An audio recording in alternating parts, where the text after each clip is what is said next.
Vibrant music teaching. Proven and practical Tips, strategies and ideas for music teachers. You're listening to episode 43 of the Vibrant Music Teaching Podcast. I'm Nicola Canton, and today we're going to figure out what to do with your studio in the summer.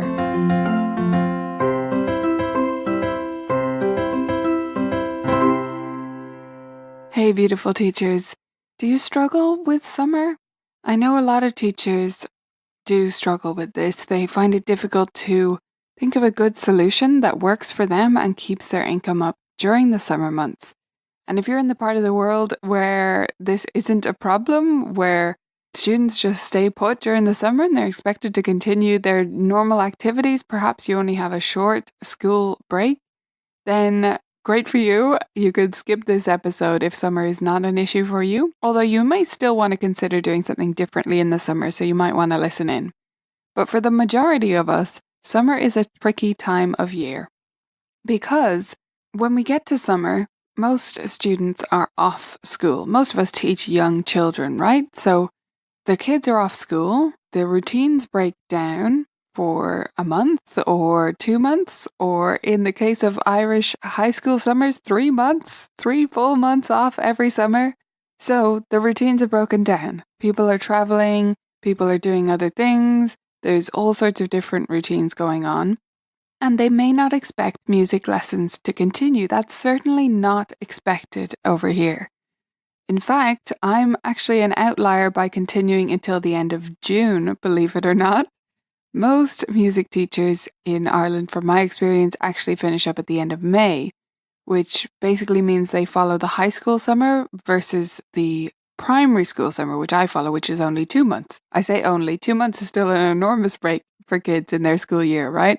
So some parts of the world will be absolutely shocked that they even get 2 months, but older kids get 3 months, and many music teachers will follow that. So they'll finish at the end of May, take June, July, and August off. And that can sound lovely, and people you chat to at parties can say, oh my gosh, you get the whole summer off. And you groan and internally shake your fist at them because you don't get paid when you don't work. So it can be a major, major frustration that you don't know what to do with. So I want to talk you through some different options for the summer in today's episode so you can sort of pick and choose what fits you in your situation. But first of all, I just want to do a quick reframing with you that is kind of a little bit of tough love, okay?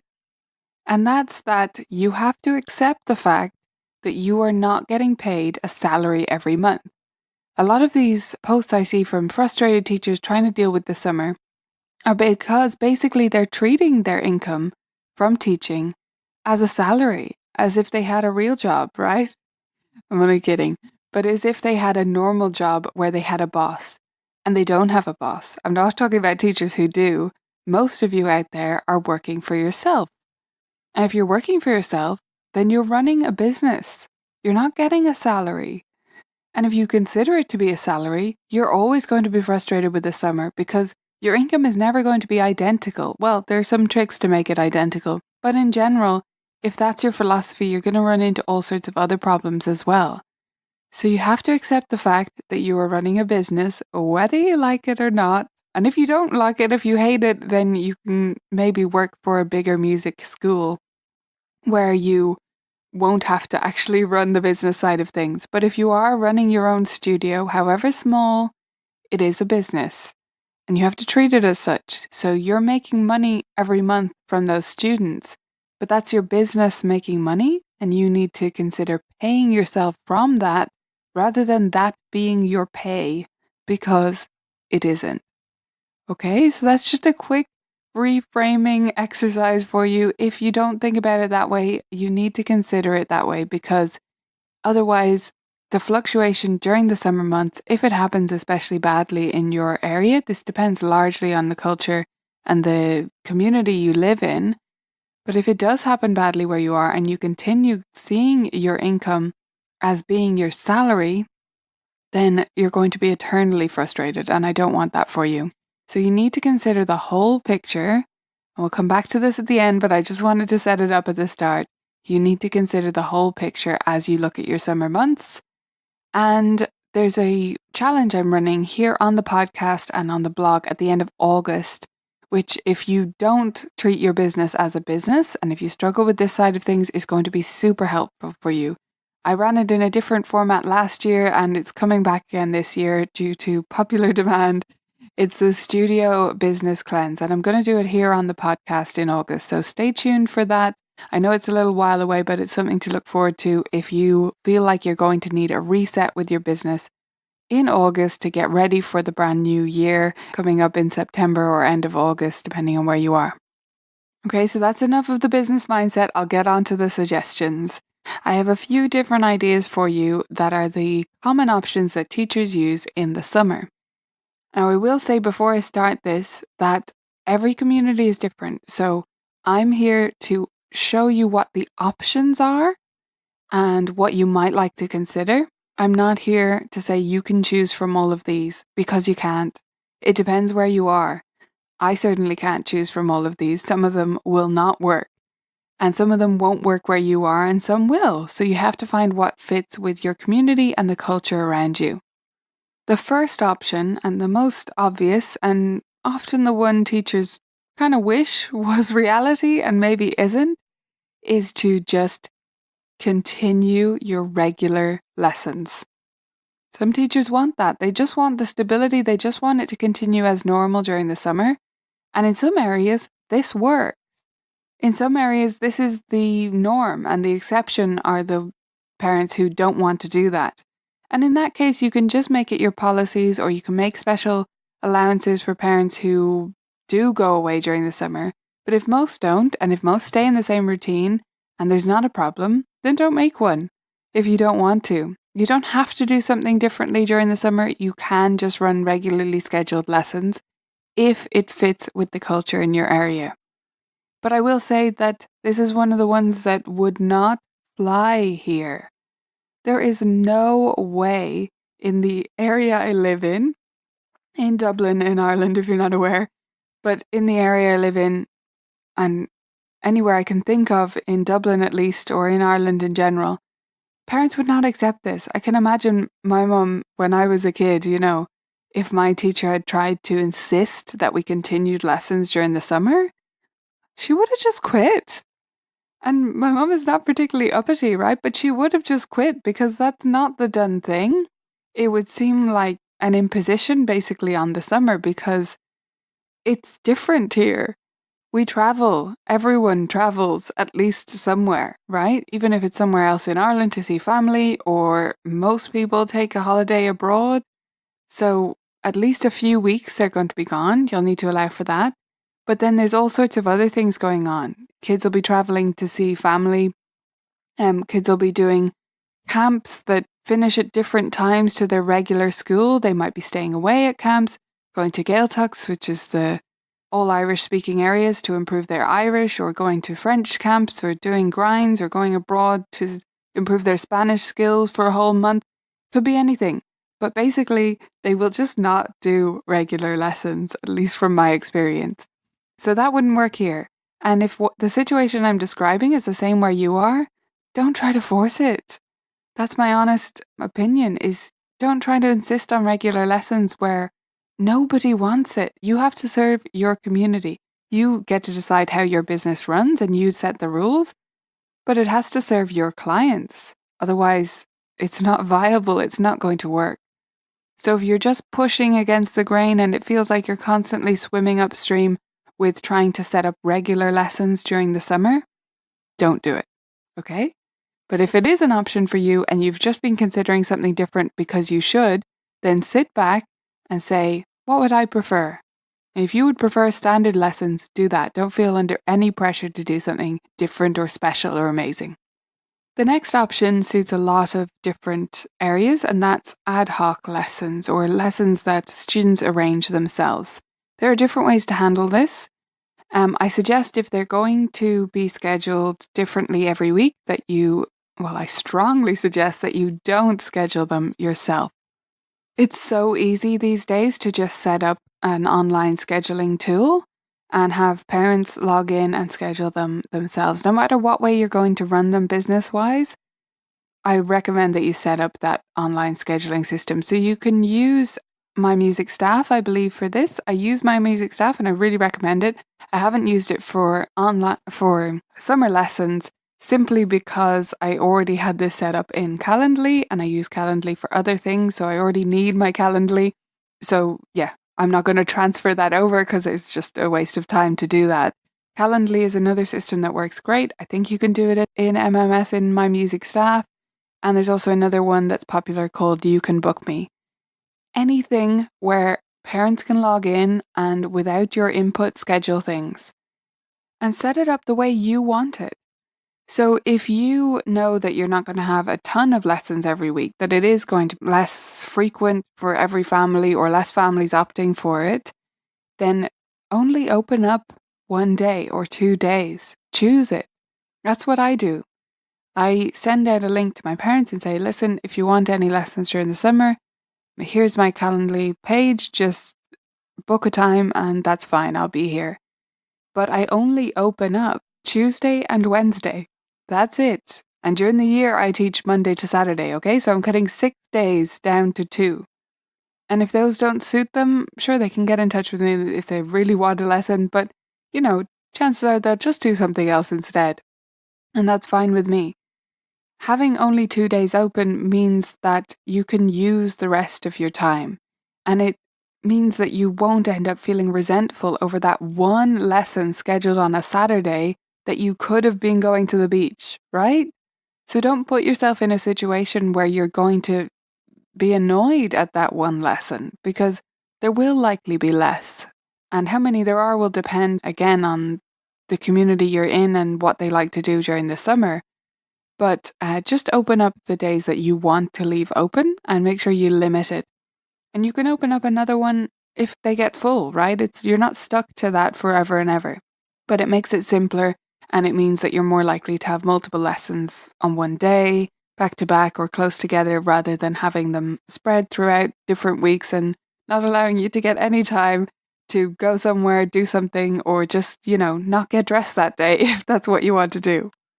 In terms of the business setup for ad hoc lessons, there's again a few ways to handle that.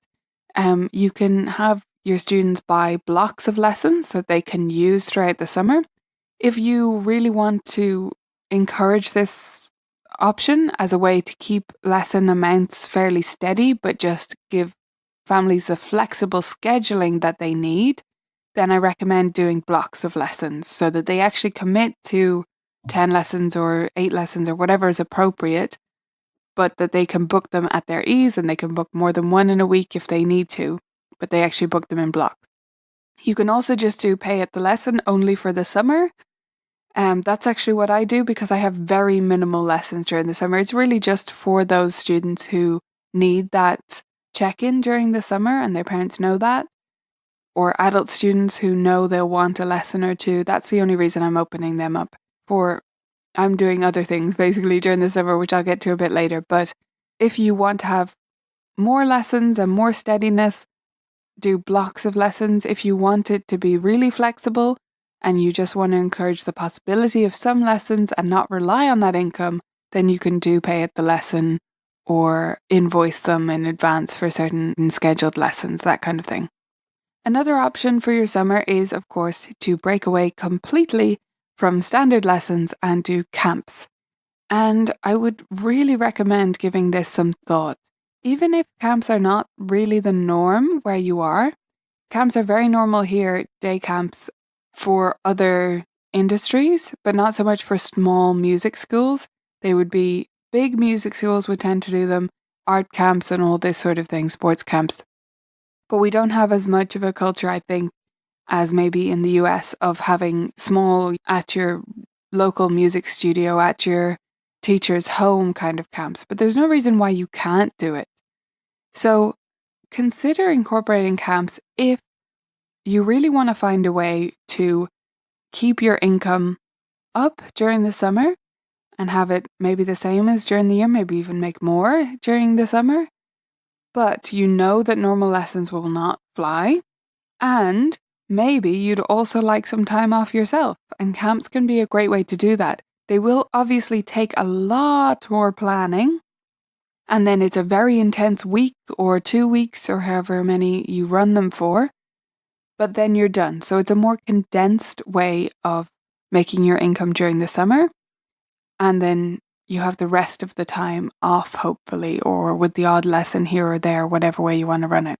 So camps can be a great way to explore different things during the summer. You can do it with just your regular students and perhaps pick a particular theme such as blues or rock or pop or something enticing. Don't make it just a music camp, okay? Pick out something that is going to be exciting for students and parents, and they're going to be really enthusiastic to sign up for, because you need them, you have to sell them all over again on this, right? You can also do camps that are open to other people. Just keep in mind that you are going to have to do more marketing if it's to what we call a cold audience, meaning they're not already your customers, they're not already your students. So you are going to have to do more marketing, but if you really want to make camps your thing, it could be a fantastic avenue for you to explore, doing maybe intro to piano camps or camps to get ready for a particular thing that comes up during the year. I can't say what that would be for you, but maybe it's a blast through, I don't know, we have junior cert music or leaving cert music school exams. Maybe it's a blast through that. Maybe you go the completely academic route, or maybe you do introduction to jazz ensemble, or maybe you do a preschool music camp. But pick an angle no matter what you're going to do and choose whether it's going to be your students, which is probably lower investment for you, but also probably lower income, or if you're going to open it up to more students from outside, and whether it's going to be beginners and whatever, pick your theme. You could do a couple of different ones during the summer if you really want to make this your thing. Right, so those are your 4 basic standard options for a music studio summer. You've got your regular lessons, ad hoc lessons, camps, and workshops. Those are the basics. And you can very much pick and mix between those to make a summer that suits you and fits with what you want to do in your studio, in your business. You can also use the summer to explore a completely different avenue. And I think it's one of the fun things about our profession, actually. You will bear with me while I take my sunny approach to everything. I think that it's wonderful that I have these 2 months during the summer that I can do other things. I do see that as having freedom. Yes, it means I don't make money, and it can make us internally shake that fist at people who make that comment.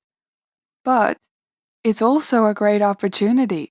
We have this built-in possibility for flexibility in the summer every summer. If you have kids, that means you can actually see them in the summer if you structure it right. If you're like me and you are addicted to traveling, it means you can travel for extended periods. You're not stuck with short little standard holidays that you would get in an office job, 4 weeks a year felt pretty restrictive to me when I worked in an office. I love having 2 months and then other weeks during the year. Yes, my job is intense when it's on, but then I get to do what I want for the rest of the time. So try to see it as an opportunity. And if you want to explore another avenue, if you've been excited about the idea of maybe creating your own teaching resources and selling them on Teachers Pay Teachers or a site like that, or doing a completely different industry, maybe you are interested in getting into working as a virtual assistant so that you can have some money coming in during the day rather than all evening hours, and you want to cut back your teaching. Well, the summer is a great time to explore that avenue and start things up and get things running and get systems in place. Or maybe you use the summer to work at a camp, not a music one, but like a stay away camp where you work as a teacher there, or anything else that you want to explore. There are actually quite a few jobs that only open up during the summer anyway. So that could be a great thing to do. Maybe you take this opportunity to audition for a theater, a musical you want to be in, or acting, or anything else that you could do during the summer. So try to see it as an opportunity, and The only way you can do that, see it as an opportunity, you will be blocked from doing that if you haven't reframed your mindset. Going back to the start of the episode, if you still think of your money as a salary each month and you spend it as such, you are going to be stuck. You can't see it any other way. And I understand that. You're cursing me right now going, it's not an opportunity. How dare you say that? It's so painful because I can't make money and it's such a struggle. Okay, if you decided you can't make money, maybe you don't like any of these options, maybe they don't work in your area, then you need to rejig how you see your money during the year, because otherwise it's always going to be painful to go through those summer months. So if you want to just take the time off, or if you have to just take the time off during the summer, then you'll need to either come up with a system where you set aside money all year, treat your business even more as a business, set up a separate bank account that's the business money, and only pay yourself out of that as an actual salary if you need that kind of structure. And if you can't see yourself doing that, if you're thinking, I don't make enough money, I need all of the money each month that I make from my teaching, then please consider raising your rates. Because if you need to work yourself to the bone all year and you still don't have anything left in the summer and you can't possibly take any time off ever, then your business is just going to burn you out. It's not good enough. You need to raise your rates. You need to come up with a new way to structure things. If there's no way to raise your rates and you're convinced you're absolutely at the max for your market and you can't teach more students doing the format you have now, then maybe you consider some kind of group lessons, overlapping lessons, buddy lessons like I do, or adding other income streams during the year. Because you don't want to be in a position where you can't take any holidays. You wouldn't take on a job contract where there were literally no days off. So don't do that to yourself. Find a way to make it work. And if makeup lessons are the thing that are holding you back from having freedom during the year, if they're taking over your entire time and causing you to be less profitable, because they are if you're doing loads of them, then go back to episode 19 and just consider resetting your mindset around makeup lessons and how you could remove them from your studio. So that'll be at vibrantmusicteaching.com/19. I hope that this episode hasn't been too much of tough love, but that it's given you some ideas for what to do during the summer and a new way to think about your summer income and how you run your studio in general. As I mentioned, if you feel like this business stuff is just going over your head and you don't understand how you can see it this way, or you find it intimidating, the fact that you have to run a business, but you know that you do, then stick around until August when we're going to be doing the Studio Business Cleanse again. And if you're a VMT member and you have questions about these summer income ideas and other stuff that I mentioned today, then you can come along to the Q&A calls this week. They're on this week.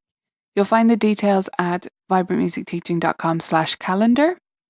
And if you're listening to this after the fact, you can still find the details on that same page for the next upcoming Q&A call. There's 2 every month at 2 different time zones. So come along to one of those to get your questions answered.